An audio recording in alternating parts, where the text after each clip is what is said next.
Hey guys, do you know the future of patient recruitment? Well, guess what? I do.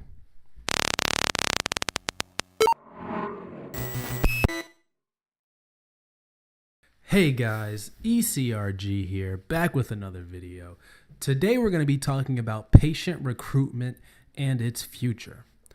So right now in the world of patient recruitment, a lot of times CROs and sponsors do a few things.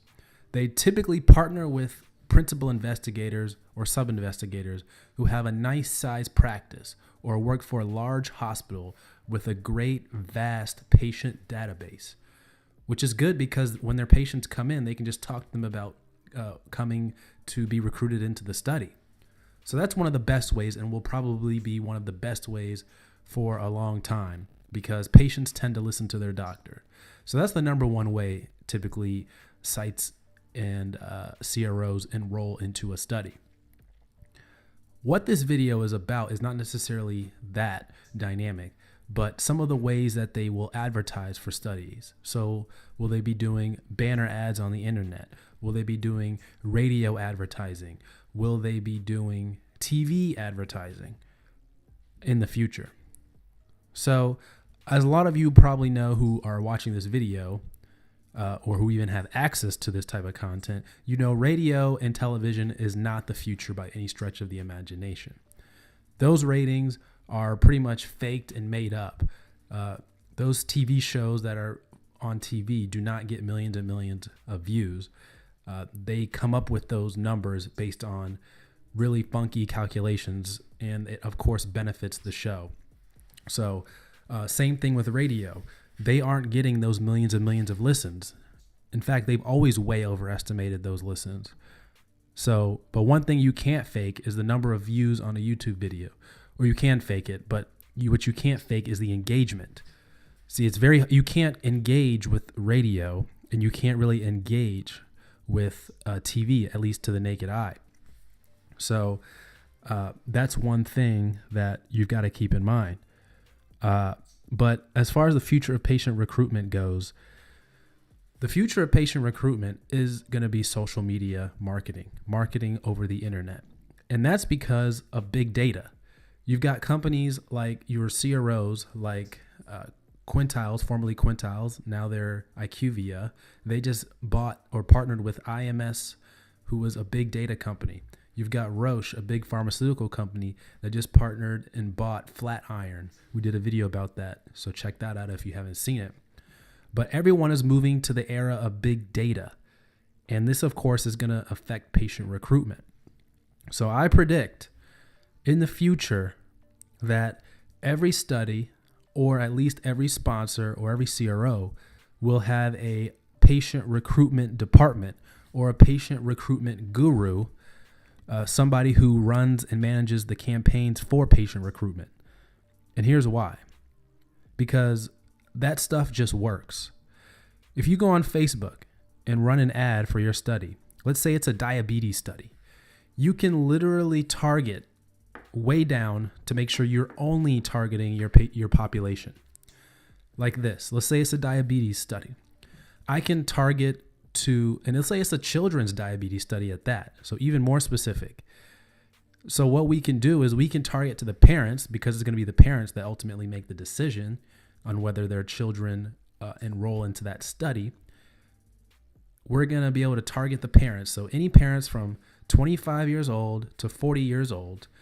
And then we can also add another target with that parameter, we can do within that parameter people that have kids, first of all, because Facebook has that feature. And then you can say who have diabetes, but how you would target that is by saying something like people that like the Association of Diabetes, or people that are friends with that like the Association of Diabetes, or people that are members of the Association of Diabetes, and other organizations like that and are similar to that. So it's very easy to target.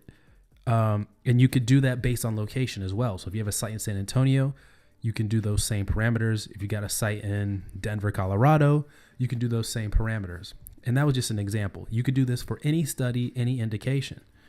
because there are most likely support groups, fan pages, or something like that on Facebook. And that's just one way. The problem with TV advertising and radio advertising is you buy an ad, but you don't know who's listening.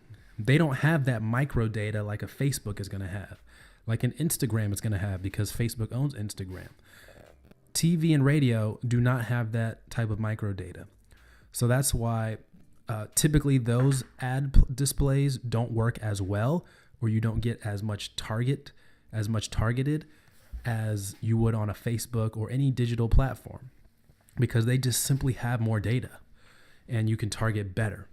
So I think the future is going to be having somebody on staff at a CRO or a sponsor over that patient recruitment. And that way you don't have to hire a vendor to run your own social media ads and digital ads. You can just do it in-house. So whether it's the CRO or whether it's the sponsor who's going to be doing that, or maybe even the site. Some of the sites have a patient recruitment person. Maybe they'll run their own patient recruitment as well, and they'll just get a budget from the CRO and the sponsor. So that's my prediction, just because big data and digital is just going to be amazing. I mean, that's where everything is going to be. That's where everything is moving. You've got TV shows moving to digital. You got radio even moving to digital. So that's where everything's going to be moving. And of course, patient recruitment is going to be moving there too. And the reason why I decided to make this video is because I've been on studies before where in the clinical research, as you know, is particularly conservative when it comes to these type of things. But I've been on studies where they've been talking heavily, very surprising to me, very heavily about moving into social media. They're talking about advertising on Twitch, Facebook, Instagram, using patient referrers like StudyKick, BBK, Aviation. And they're talking about going heavy into the Facebook, Instagram, even Snapchat. They're talking about going into. So it's not long before this becomes an industry-wide phenomena, and other studies are going to be doing this too. So I'm curious, comment down below if you know of a sponsor who's doing this as well, or you've worked on studies where they've been using really cutting-edge social media to recruit patients or do other things, because obviously it's coming. It's just so much better and so much more cost-effective as well. You can run a Facebook campaign, I think, as little as $5, or maybe it's $10, but sponsors are prepared to spend thousands and thousands of dollars on ad displays on TV and radio, but you can run a much more targeted ad spend on Facebook, on Instagram, or whatever. So actually, we do at ECRG help with this too. So if you're a sponsor, if you're a site, want to work with us, we can do that as well. So you just email us at eliteclinicalgroup@gmail.com. But apart from that, this is the future where everything is going. And who knows what other social networks will be developed in the meantime, where it's going to be the same thing. They're going to have that data on their users, and you're going to be able to identify patient populations on there and recruit them into studies. So this is definitely the future. The IRBs will have to adapt and think about all of the things to ensure patient safety. Everyone's going to have to adapt a little bit, but I think in the long term, this is going to be definitely where things are going. They're already moving in that direction, so you don't want to get left behind. But even with that move, still the best possible way to recruit for studies is always probably going to be the PI and their patient population, or the site and their patient population. So just because they're already close to the patients already see them on a consistent basis, and they love and trust their doctor. So that's what it is, guys. So I was surprised to see this from, already in the industry, and how bullish certain individuals were on this prospect that are in power and ready to spend money on digital platforms for patient recruitment. So hope you enjoyed this video, guys. As always, email us at eliteclinicalgroup@gmail.com for any inquiries you may have. Send us your resume. We do have a resume review program, So go ahead, send us in, give us some context, and also let us know if you wouldn't mind featuring it on the channel. What we'll do is we'll block out all of your personal information, block out as in delete. We'll delete even the university. If you went to like University of Texas or something, we'll just say university from 2000 to 2004 or whatever. We'll block out all of that stuff. All that will be there will be the meat and the nitty gritty. We'll go through it live, or not live. We'll do it, record it.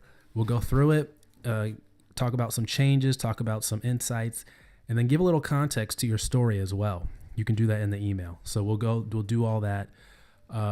So if I get a lot of them, we'll definitely do that and hopefully give you guys a lot of value. But we also will do it through email as well without uploading to the channel if you would like that. So make sure you guys designate which one you want. All right, guys, take care.